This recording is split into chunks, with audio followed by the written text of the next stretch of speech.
Welcome to Teja 70 నమస్తే తెలంగాణ. ఇవాళ వార్తలు చూసుకున్నట్లయితే 1,00,000 కేసులు పెట్టినా ప్రశ్నించడం ఆపను. నీకు తెలిసింది దబాయింపు కేసులు బనాయింపే. ఎన్ని కుతంత్రాలు చేసినా నా పోరాటం ఆగదు. 2 నాలుకల ధోరణిని ప్రశ్నించేందుకు తప్పుడు కేసు. సీఎం రేవంత్ రెడ్డిని మాజీ మంత్రి హరీష్ ధ్వజం. హరీష్ పై మరో కేసు.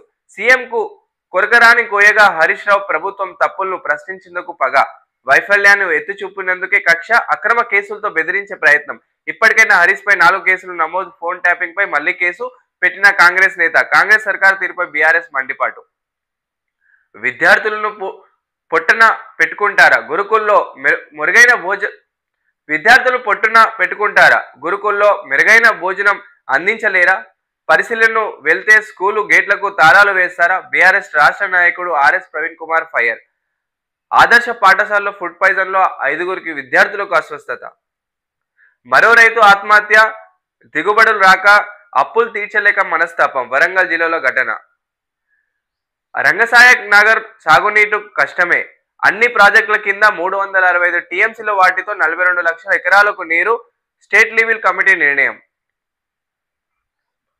తిరగబడ్డ మహిళలు. ఒకే రోజు 4 చోట్ల కాంగ్రెస్ నేతల నిలదీత. ఇచ్చిన మాట ప్రకారం పింఛన్లు, రేషన్ కార్డులు, అప్పులు పండుగలు సభలు పెట్టుకుందాం. సీఎం రేవంత్ సభలో మహిళ నవనీత నిరసన. ఆగని బస్సులో ఉచిత బస్సు మాకెందుకు? మక్తల్ ఎమ్మెల్యే శ్రీహరిను నిలదీసిన మహిళలు. తులం బంగారం ఏదని ఎమ్మెల్యే వివేక్ పై ప్రశ్నలు. డబుల్ బెడ్రూమ్ ఇండ్లు ఎప్పుడిస్తారని కల్వకుర్తి ఎమ్మెల్యేను ప్రశ్నించిన మహిళలు. ఎకరాల్లో ఫ్యూచర్ సిటీ. ఓఆర్ఆర్ అనుబంధంగా ముచ్చర్ల నగరం టోక్యో న్యూయార్క్ తో పోటీ పడేలా నిర్మిస్తాము. 35,000 కోట్లతో ఆర్ఆర్ఆర్ కు ప్రయత్నం. హైదరాబాద్ అభివృద్ధిపై మంత్రివర్గ సమావేశం. 1,50,000 కోట్లతో మూసి పునర్విభజన. సో ఇటీవలే దాదాపు హరీష్ రావు మీద దాదాపు 4 కేసులు ఉన్నట్లు మనకు కనిపిస్తుంది. ఇప్పుడు దాదాపు ఫోన్ ట్యాపింగ్ మీద కూడా హరీష్ రావు గారి హస్తం ఉన్నట్లు మరొక కేసు కూడా నమోదైనట్లు మనకు తెలుస్తుంది.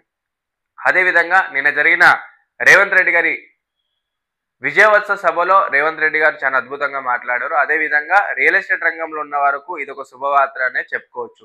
ఇప్పటి వరకు కూడా కాంగ్రెస్ ప్రభుత్వం వచ్చిన తర్వాత కొంచెం రియల్ ఎస్టేట్ రంగం కొంచెము డౌన్ ఉన్నట్లే చెప్పుకోవచ్చు. కానీ ఇప్పుడు నిన్న జరిగిన రేవంత్ రెడ్డి గారి స్టేట్మెంట్ తోని ఫ్యూచర్ సిటీ అంటే దాదాపు హైదరాబాద్ తెలంగాణ రాష్ట్ర వ్యాప్తంగా కూడా ఫ్యూచర్ సిటీ కోసం 50,000 ఎకరాలు కేటాయించినట్లు మనకు తెలుస్తుంది. అదే విధంగా రీజనల్ రింగ్ రోడ్ ఒక అభివృద్ధి కోసం దాదాపు 35,000 కోట్లని కేటాయించడం జరిగింది. అదేవిధంగా మూసి సుందరీకరణ కోసం దాదాపు 1,50,000 కోట్లని కేటాయించడం జరిగింది. అంటే ఇవన్నీ చూస్తా కూడా రాబోయే రోజుల్లో హైదరాబాదు మరొక టోక్యో నగరంగా, మరొక న్యూయార్క్ నగరంగా తీర్చిదిద్దడానికి కాంగ్రెస్ ప్రభుత్వం ఎంతో కృషి చేస్తున్నట్టు మనకు తెలుస్తుంది. ఇక్కడ మనకు స్పష్టంగా కనిపిస్తుంది దాదాపు ఫ్యూచర్ సిటీ కోసం 50,000 ఎకరాల భూసేకరణ అనేది నడుస్తుంది. అదేవిధంగా రీజనల్ రింగ్ రోడ్ ఒక పనులు కూడా సరివేగంగా జరిగాయి. అంటే గతంలో ఔటర్ రింగ్ రోడ్ ఒక పనులు కూడా కాంగ్రెస్ ప్రభుత్వమే తీసుకొచ్చిందని, ఇప్పుడు రీజనల్ రింగ్ రోడ్ ఒక పనులు కూడా సరివేగంగా పూర్తి చేస్తామని కాంగ్రెస్ ప్రభుత్వం చెప్పుకొచ్చింది. మూడా స్కామ్ లో 700 కోట్లు. ఆధారాలు గుర్తించిన ఎన్ఫోర్స్మెంట్ డైరెక్టర్. సీఎం సిద్ధరామయ్య భార్యకు 14 సైట్లు కట్టబెట్టారు. రికార్డులు తారుమారు, సంతకాలు ఫోర్జరీ జరిగింది. సిద్ధరామయ్య వ్యక్తిగత సహాయకుడి సూత్రధారి. లగ్జరీ కార్లు తీసుకొని బినాములకు ఖరీదైన జాగలు. సాక్ష్యాధారాలతో సహా నివేదికను రెడీ చేసిన ఈడీ. మనుషుల్ని ఉతికి ఆరేస్తుంది. హ్యూమన్ వాషింగ్ మిషన్ తయారు చేసిన జపాన్ కంపెనీ. ఓ వ్యక్తిని స్నానానికి 15 నిమిషాలలో త్వరలోనే మార్కెట్లోకి కంపెనీ. సో సామాన్యంగా బట్టలు ఉతకడానికి వాషింగ్ మిషన్ మనందరికి తెలిసిందే, కానీ మనుషుల్ని కూడా ఉతికే ఒక మిషన్ రానుంది. అవునంది, మీరు విన్నది నిజమే.